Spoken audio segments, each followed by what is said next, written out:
La méditation de ce 14 décembre est intitulée « La Nouvelle Jérusalem, notre foyer ».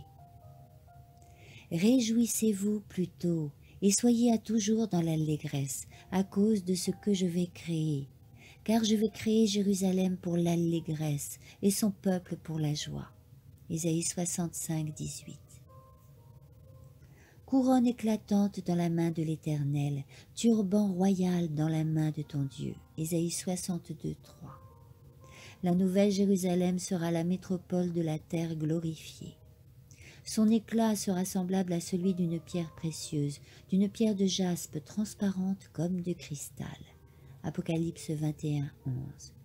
Les nations marcheront à sa lumière, et les rois de la terre y apporteront leur gloire. Verset 24. L'Éternel dit, « Je ferai de Jérusalem mon allégresse, et de mon peuple ma joie. » Ésaïe 65, 19.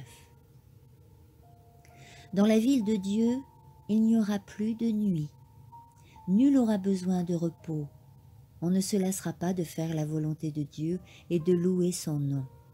Nous éprouverons toujours la fraîcheur d'un éternel matin. Ils n'auront besoin ni de lampe ni de lumière parce que le Seigneur Dieu les éclairera. Apocalypse 22, 5. Le soleil sera éclipsé par une clarté qui n'éblouira pas le regard, mais qui pourtant surpassera infiniment l'éclat du midi.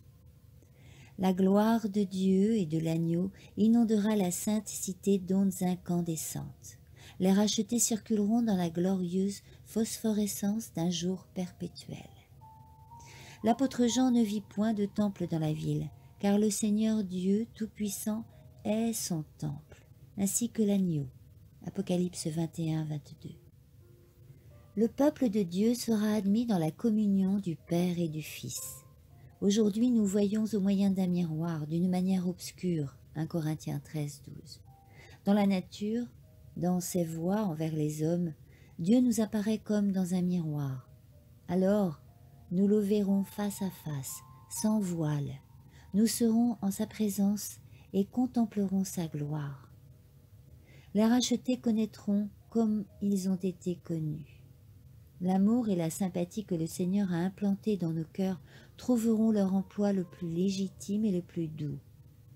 Une pure communion avec des êtres saints, une vie sociale harmonieuse avec les anges et les bienheureux de tous les siècles qui ont lavé et blanchi leurs robes dans le sang de l'agneau.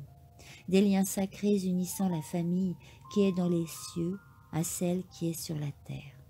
Voilà ce qui constituera la félicité des rachetés. Amen.